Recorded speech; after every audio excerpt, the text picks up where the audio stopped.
third-party candidacy, which they fear will peel off support from Biden, benefiting Donald Trump. Carrie Kennedy, the third-party candidate's sister, told the crowd the stakes are high.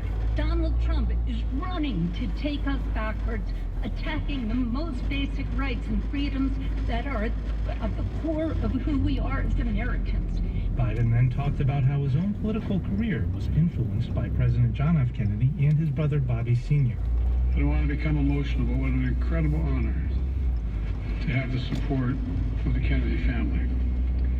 According to recent polling in Pennsylvania, Robert Kennedy Jr. draws support from both Trump and Biden, but more from Biden, possibly shifting the vote in a narrow contest. Carmen Russell-Suchansky, WHYY News. Before the president arrived in the city today, several dozen protesters showed up in North Philadelphia ahead of his appearance. So the demonstrators called on Biden to focus more on domestic issues rather than international affairs. Others vowed not to vote for any Democrat in next week's primary as a way to send a message to the president. Cloudy skies as we head into this Thursday night. Currently 52 degrees in Center City. Overnight lows dip down into the mid-40s. You're listening to WHYY. Support for NPR comes from NPR stations. Other contributors include Fidelity Investments. A dedicated wealth advisor can help create a wealth plan for a full financial picture. More at fidelity.com/wealth. Fidelity Brokerage Services, LLC. This is NPR. This is Fresh Air. I'm Tanya Mosley. 16 years after Food Inc., investigative journalist Eric Schlosser, along with best-selling author Michael Pollan, are back with Food Inc. 2, a sequel to the documentary that sparked a national conversation about the economic, environmental, and health impacts of our industrialized food system. Food Inc. 2 focuses on food consolidation, which Schlosser reports gained steam during the pandemic.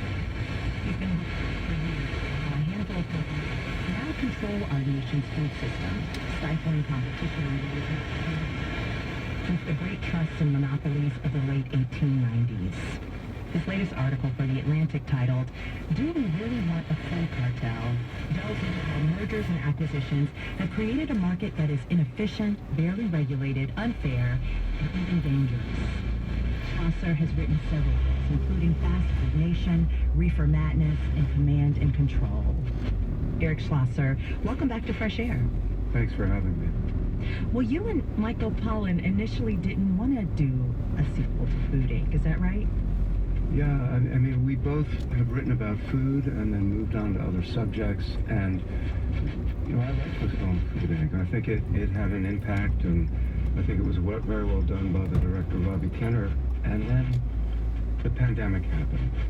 And what did you see come out of the pandemic that changed your mind? Well, I was really stunned by how the meatpacking workers of America were being sacrificed in order to keep production going. At the beginning of the pandemic, America's meatpacking plants and prisons were really the vectors for COVID into rural America. And this is when COVID was really deadly. And a public health official in Colorado realized that a big meatpacking plant in Colorado was having a COVID epidemic and trying to prevent the spread into the local community. So he wanted to shut down the plant.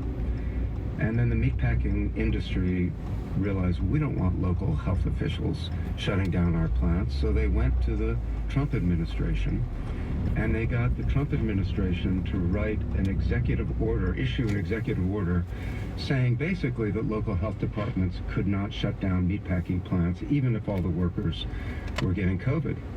And it was remarkable. It was absolutely